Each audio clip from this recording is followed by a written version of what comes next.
नमस्कार. Pravin real estate YouTube चॅनलवरती आपलं स्वागत आहे. CIDCO lottery, MHADA lottery just आता एक मुंबई म्हाडा मंडळाची जी लॉटरी निघालेली आहे 2,640 घरांसाठी. याच्यामध्ये जे इन्कम तुम्हाला कोणतं ग्राह्य धरणार आहेत. पती-पत्नी जर दोघेही वर्किंग असेल किंवा दोघांपैकी एक असेल, तर त्याच्यासाठी कोणते कागदपत्र असणार आहेत? कोणत्या फायनान्शियल इयरचा तुम्हाला उत्पन्नाचा दाखला किंवा इन्कम सर्टिफिकेट आय-टी-आर जो असतो, तो तुम्हाला तिथे सबमिट करायचा आहे.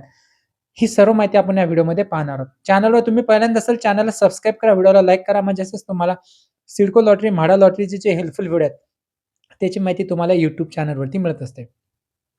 या म्हाडा लॉटरीचा फॉर्म कसा भरतात, त्याची लिंक मी या व्हिडिओच्या डिस्क्रिप्शन बॉक्समध्ये दिलेली आहे. तो तुम्ही स्टेप बाय स्टेप तो व्हिडिओ बघू शकता आणि जसं तुम्हाला स्टेप बाय स्टेपनी पुढे जाऊन तो फॉर्ममध्ये कोणत्या ठिकाणी कोणती माहिती भरायची आहे, हे सर्व तिथे मध्ये मी कव्हर करण्यात आलं. म्हणजे पूर्ण ए टू झेड तो फॉर्म भरलेला आहे.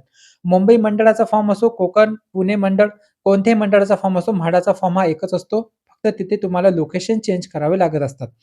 आता आपण जे उत्पन्नासाठी कोणतं ग्राह्य धरणार आहे ते पाहणार आहोत. बघा त्यांचं एक पी-डी-एफ आलेलं आहे. त्या पी-डी-एफमध्ये त्यांनी पूर्ण सांगितलेले आहेत. साइडला पण लावलेले आहेत बघून घ्या.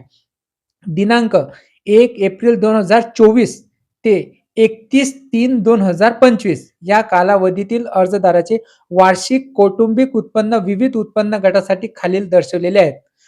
कौटुंबिक वार्षिक उत्पन्न म्हणजे अर्जदाराचे स्वतःचे एकट्याचे व त्याच्या पती-पत्नीचे दोघांचे मिळून वार्षिक नोकरीदारवा अथवा उद्योग-धंद्यांपासून जीवितार्थाचे सर्वसाधारण उत्पन्न दिनांक 1/4/2024 ते 31/3/2025 या कालावधीतलं असावे. म्हणजे तुम्हाला उत्पन्नाचं प्रमाणपत्र सादर करताना जे आता 1 एप्रिल 2026 चं तुमच्याकडे नसणे आवश्यक आहे. म्हणजे फायनान्शियल इयर आता हे सुरुवात झालेली आहे. तर मागच्या वर्षीचं तुमच्याकडे असणे आवश्यक आहे उत्पन्नाचा दाखला किंवा इन्कम टॅक्स रिटर्नची फाईल जर तुम्ही केलेली असेल तर त्या त्या रिगार्डिंग तुम्हाला तिथे त्यांनी सांगितलेलं आहे. म्हणजे फायनान्शियल इयर 2024-25 आणि असेसमेंट इयर 2025-26 म्हणजे तुम्हाला मागच्या वर्षीचं उत्पन्नाचं जे प्रमाणपत्र आहे ते तुम्हाला तिथे सादर करायचं आहे. अथवा तहसीलदाराचा उत्पन्नाचा दाखला उत्पन्न पुरावामधून सादर करणे आवश्यक आहे. तुमच्याकडे जर तुम्ही इन्कम टॅक्स रिटर्नची फाईल नसेल, तर तुम्ही उत्पन्नाचा दाखला जो तहसीलदार यांच्याकडून मिळतो, तो तुम्ही तुमच्याकडे असणे आवश्यक आहे. कारण की हे जे डॉक्युमेंट आहेत, हे व्हेरिफाय होत असतात आणि हे सुद्धा तिथे अपलोड करावे लागत असतात. उत्पन्नाचा दाखला जसा आपण अपलोड करतो, जो त्याच्यावरती बारकोड असतो, तो स्कॅन होत असतो. त्यामुळे हे तुमच्याकडे जे उत्पन्नाचं प्रमाणपत्र आहे, हे असणे आवश्यक आहे. या व्यतिरिक्त तुमच्या स्रोताद्वारे कागदपत्र, दाखले, पुरावे, प्रतिज्ञापत्र, वेतन प्रमाणपत्र इत्यादी संगणकीय ग्राह्य धरली जाणार नाही. बघा, तुम्हाला फक्त 2च उत्पन्नाचे प्रमाणपत्र तिथे ग्राह्य धरल्या जाणार आहेत. एक म्हणजे इन्कम टॅक्स रिटर्न, दुसरं म्हणजे उत्पन्नाचा दाखला. जर तुमच्याकडे ह्या गोष्टी असेल, कागदपत्र असतील जसे की पुरावे, प्रतिज्ञापत्र, वेतन प्रमाणपत्र म्हणजे जे पेमेंट स्लिप ते इथे ग्राह्य धरल्या जाणार नाही. तुम्ही ही गोष्ट समजून घ्या. त्यामुळे तुमच्याकडे ह्या 2 गोष्टी असणे आवश्यक आहे. जर तुम्ही चुकीची माहिती दिली, तर तुमचं घर लागल्यानंतर सुद्धा ते रद्द करू शकतात. म्हणजे ते फॉरफिट होऊ शकते. म्हणजे तुमची जी भरलेली रक्कम आहे कोणत्या स्टेपवरती, तर ती तुमची पूर्ण जप्त करण्यात येईल. हे सुद्धा त्यांनी सांगितले आहे. म्हणजे त्यांना ते चुकीची माहिती देऊ नका. ती काय सांगितलेलं ते पण आपण पाहणार आहोत. बघा, अर्जदार पती-पत्नी दोघांचे उत्पन्न असल्यास वर्किंग स्टेटस बोथ असे निवडून दोघांचे उत्पन्न दाखवले आवश्यक आहे. बघा, ऑनलाईन फॉर्म भरताना जर आपल्या जर जर एकटा व्यक्ती जर कमवणार असला, तर तुम्ही तिथे भरून तो सबमिट करू शकता. जर तिथे पत्नीचं तुम्हाला उत्पन्न दाखवलं जात असते, लग्न जर झाले असता तुम्ही फॉर्म भरताना जर फिलअप केलं तर, तिथे तुम्हाला तुमच्या पत्नीचं सुद्धा उत्पन्न तुम्हाला तिथे दाखवण्याचं ऑप्शन ओपन होत असते. त्यामुळे तिथे तुम्हाला तुमच्या पत्नीचं उत्पन्न दाखवणे आवश्यक आहे.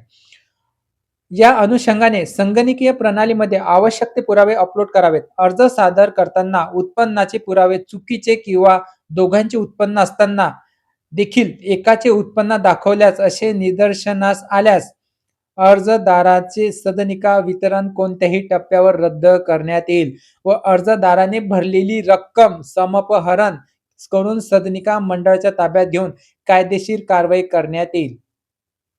बघा, तिथे तुम्ही उत्पन्न चुकीचं दाखवू नका. जे उत्पन्न आहेत, दोघेही कमवणारे व्यक्ती आहेत, दोघे कमवणाऱ्या व्यक्तीचं उत्पन्न दाखवा. दोघांपैकी जर एक व्यक्ती कमवणारी आहे, दोघांचं एक पैकी दाखवा. त्याच्यासाठी सुद्धा प्रत्येक कॅटेगरीमध्ये जे उत्पन्न प्रमाणपत्र सांगण्यात आलेलं आहे, की जे ई-डब्ल्यू-एसमध्ये अर्ज करायचा असेल, तर तुम्हाला 6,00,000च्या आतमध्ये उत्पन्न असणं आवश्यक आहे. त्यानंतर एल-आय-जीमध्ये करायचं असेल 6 ते 9,00,000च्या आतमध्ये असणं आवश्यक आहे. त्यानंतर मध्यम उत्पन्न गटासाठी तुम्हाला 12,00,000 9 ते 12,00,000चा ते इन्कम स्लॅब त्यांनी तिथे सांगण्यात आलेलं आहे. आणि एच-आय-जीमध्ये जर तुम्हाला अर्ज करायचा असेल, तर तुम्हाला तिथे उत्पन्न मर्यादा सांगितलेली नाही. म्हणजे हे त्यांच्या पी-डी-एफमध्ये आलेले आहेत. ही पूर्ण माहिती आपण तुमच्यापर्यंत पोहोचवलेली आहे. असा हा महत्त्वाचा व्हिडिओ आपण बघितलेला आहे.